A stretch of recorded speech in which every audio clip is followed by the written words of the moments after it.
What is going on, y'all? This is the first video for the Global Learning Project. Um, this is the cultural reflection. So the prompt asked us to consider which cultural group we felt ourselves to be a part of, how our cultural background affects our values and beliefs and behavior in regards to education, and how it is that somebody who comes from a different cultural background might differ in their opinions and their values, etc., about education. So, as far as the cultural group that I belong to, I'm white. I come from an upper middle class family from here in America. I'm also a veteran and I'm also a millennial. And I think that those five things are probably the greatest influences on my beliefs here. My dad was first generation. He grew up very poor, but he managed to put himself through college. And he lived the rags to riches narrative that is often associated or tied up in the arguments for going to college, especially for people in his day. My mom came from blue collar stock here in America. Most of her people did not go into college. They went into the trades, or they went to work in a factory or as a mechanic or something like that.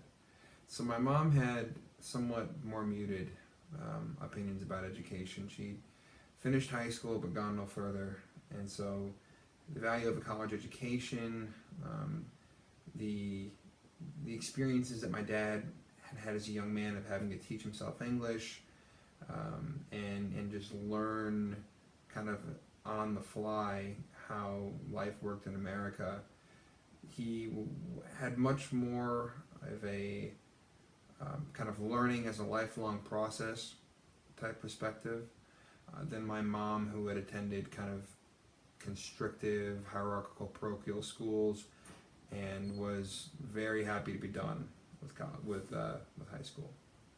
So I have those kinds of the two competing influences in my childhood, with my dad as, America, or rather a college education can be the difference between a life of grinding poverty and a rather quick ascension into the middle class, and my mom, whose people were always tradesmen and who always had good things to say about vocational training, etc. Not that my dad didn't, but that was her experience. So I have both of those schools of thought represented within my childhood.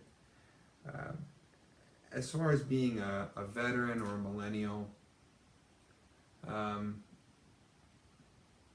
a little bit older, and I appreciate the opportunity that college is maybe a little bit more than some of my peers who, especially those who came from homes where the parents were educated and where these young people had just a few months separating them from high school when they started college, and so they haven't been out in the real world yet, and none of this is a criticism or a critique. It's simply that we're in different seasons of life here, and so I'm cognizant of my otherness on this point, that I know what it is to work for $8 an hour, and I feel what a grind that is, and I feel how valuable it is to be in a room with somebody whose sole job is to help you understand something.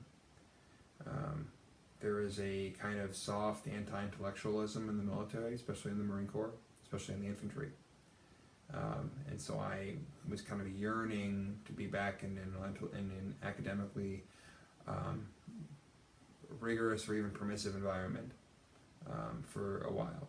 And so that is a kind of a cultural residue, you might say, of my time in the military. It's just an awareness that academia is not everywhere, and that it's really valuable, especially when you have felt its absence. Millennials, I think, might be coming into a different perception of college than, say, my mother and father's generation had, whereas my father and my mother both saw a college education as something that you kind of brag on. I mean, it's a real accomplishment.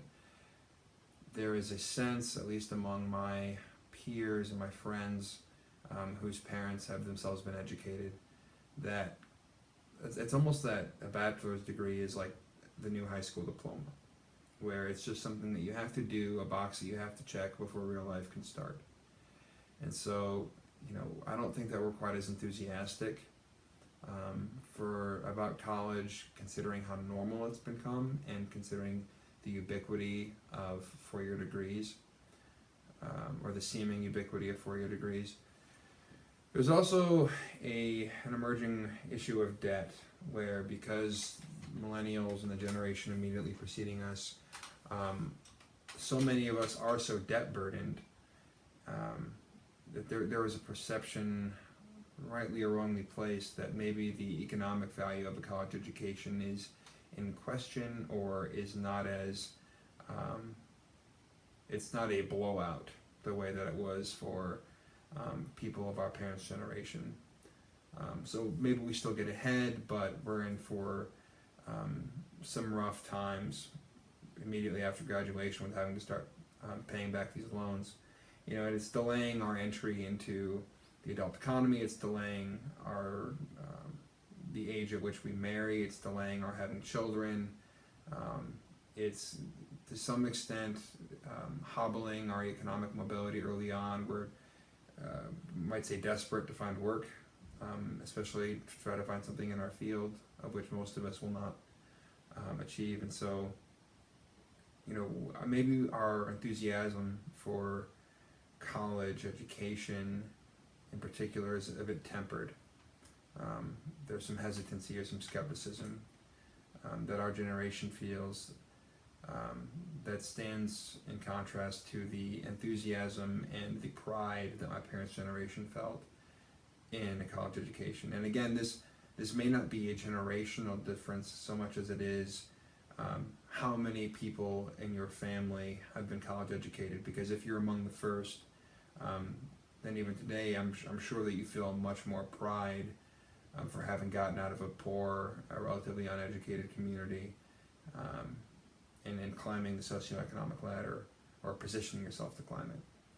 So as far as how somebody from a different economic, or rather a different cultural background would feel about what I've said, and whether and where we would disagree, certainly international students might, especially for example those who are coming from environments wherein college degrees are not ubiquitous, where the economic opportunities and the social status conferred upon college graduates stands in sharp contrast to their lived experience, and so they feel the value of a college education that way.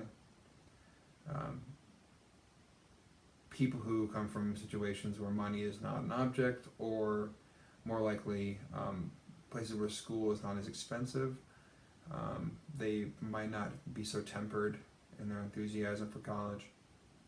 I've noticed among my younger peers, and this is maybe not so much a cultural critique, simply as it is my being very perceptive of how much college life seems to revolve around things which are non-academic, and that is a little bit maybe frustrating or just kind of bewildering to me. Greek life, tailgating.